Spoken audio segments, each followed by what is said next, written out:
Les chemins de la connaissance, cette semaine, cartographie des routes de la soie, aujourd'hui sous le ciel de Chine avec Pierre Gentel, géographe, archéologue, directeur de recherche au CNRS.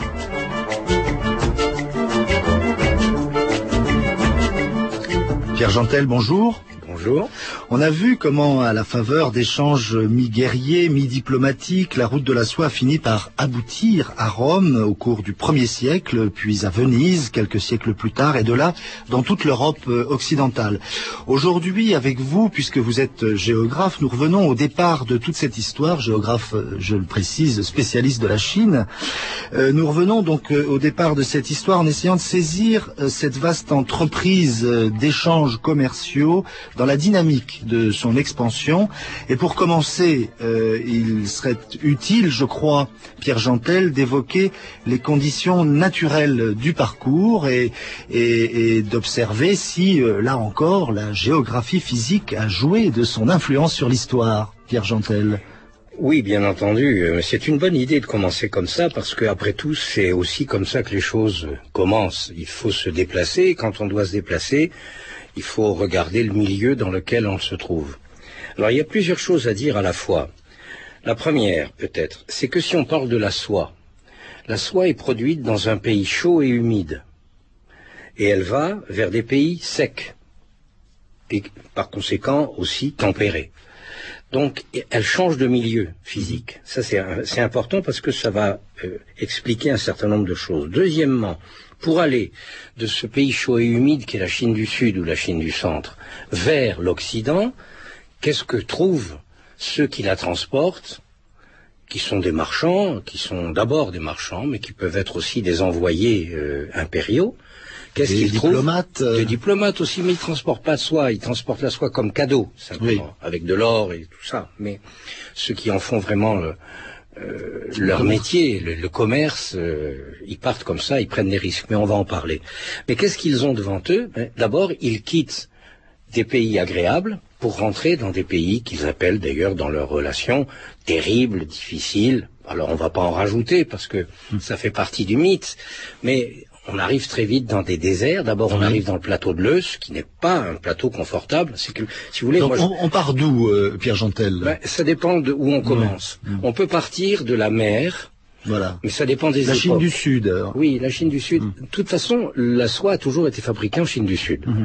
Mais de là, elle a été portée, disons, au IIe siècle avant notre ère, à la capitale de l'Empire, c'est-à-dire à Chang'an, qui se trouve sur la vallée de la Wei, dans le fleuve Jaune, au bord du plateau de l'Eus, c'est-à-dire déjà dans une région sèche.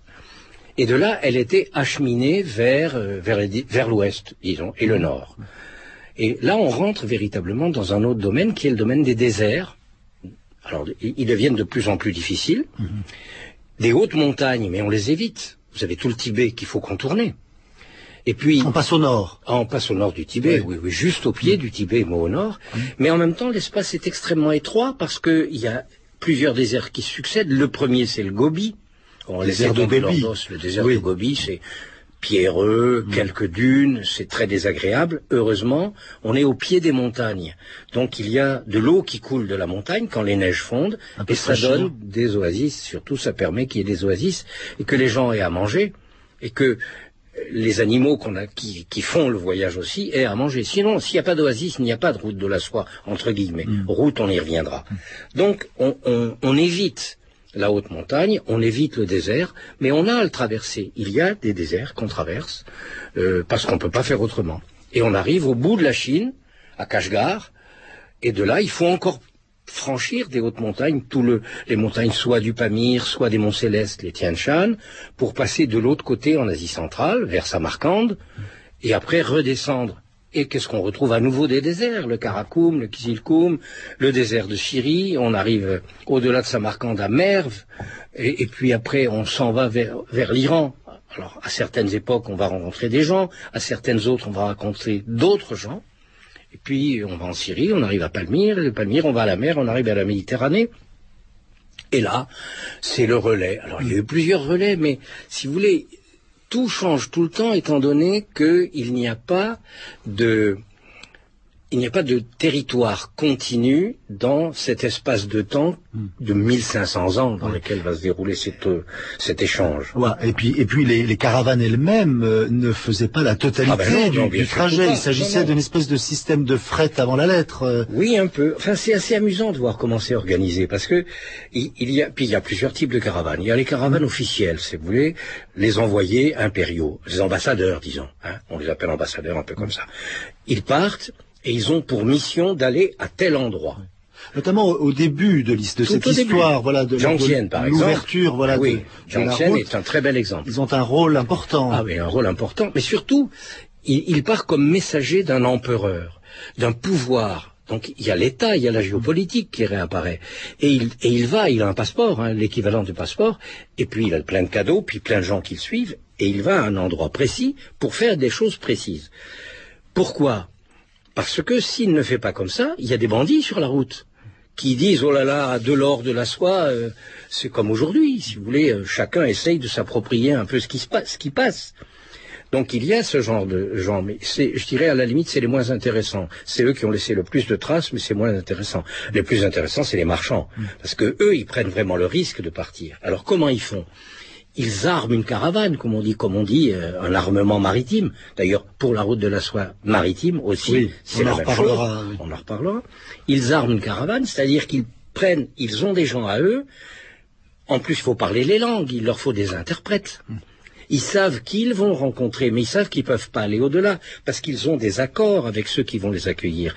Donc ils partent, mettons qu'ils fassent 500 kilomètres. Alors ils arrivent chez d'autres gens. Ils les connaissent déjà, ou ils ont établi des connexions.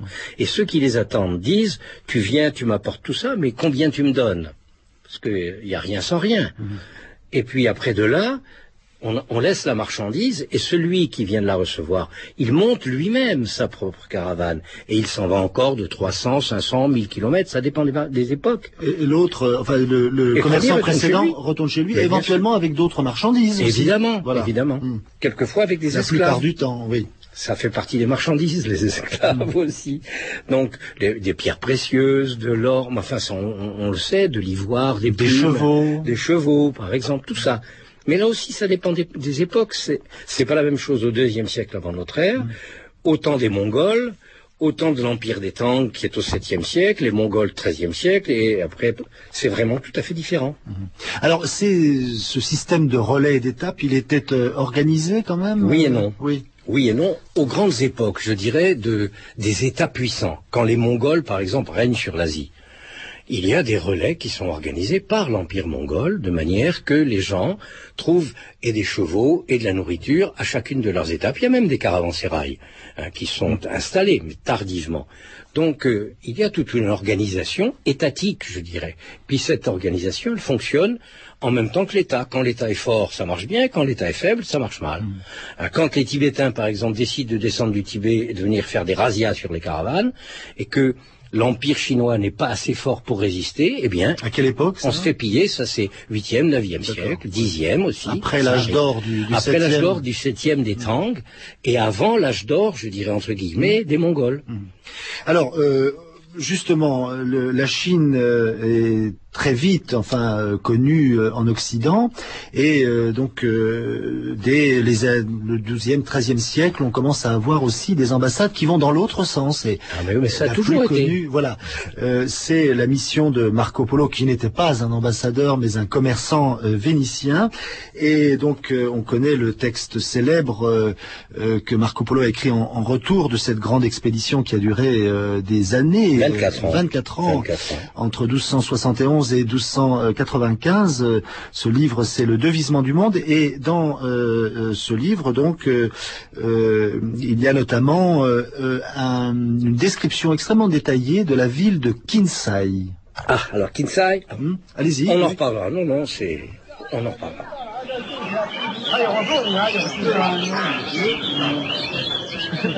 Sur chacune de ces places, 3 fois la semaine, se réunissent 40 à 50 000 personnes qui viennent au marché et apportent tout ce que vous pouvez désirer en fait de victuailles, parce qu'il y en a toujours une grande abondance. Du gibier, chevreuil, cerf, daim, lièvre, lapin, et des oiseaux, perdrix, faisans, francolins, cailles, volailles, chapons, et tant d'oies et tant de canards qu'on ne saurait dire davantage. Ils en attrapent tant dans ce lac que pour un gros d'argent de Venise, vous pourriez acheter un couple d'oies ou 2 paires de canards.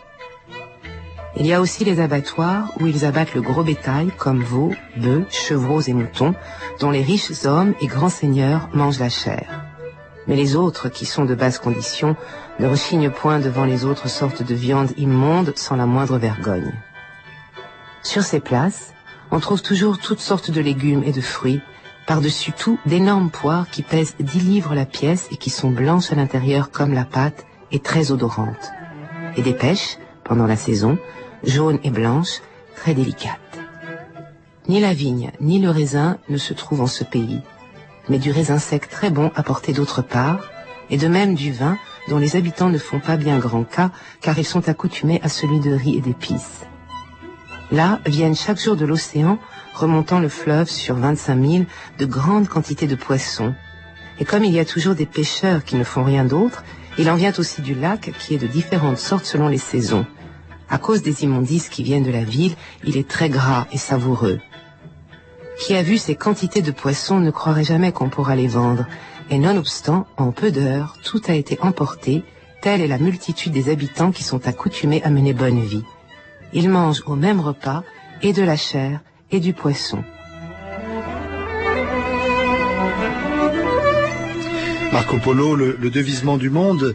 Pierre Jantel, quelle abondance sur ces marchés de Kinsay. Ça donne faim, oui, mais Kinsay, c'est la capitale à l'époque. Oui. Hein. Donc, la capitale est allée sur le bord de la mer. C'est tout à fait différent de la période de l'origine de la soie, où la capitale était Chang'an, à l'intérieur des terres, à 1500 km à l'intérieur des terres.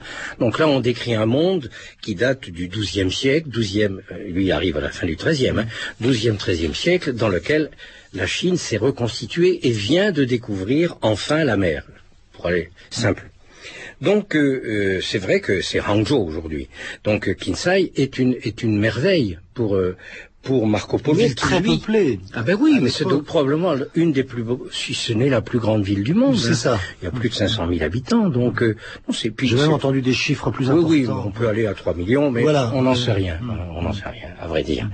Mais je dirais que pour Marco Polo, c'est intéressant de voir que lui, il vient de traverser tous les déserts en sens inverse. Hein. Oui, parce qu'il est venu par la terre. Il est reparti par la mer, mais il est venu par la terre. Or, moi, j'ai fait à peu près tout le parcours qu'a fait Marco Polo.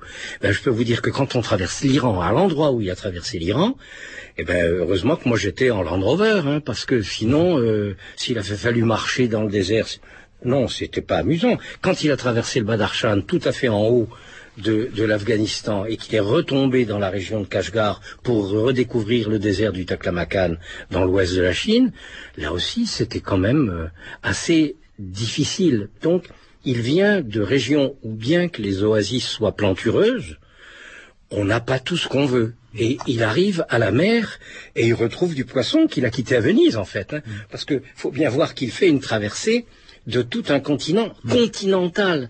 Il faut bien se rendre compte de cette continentalité de l'Eurasie.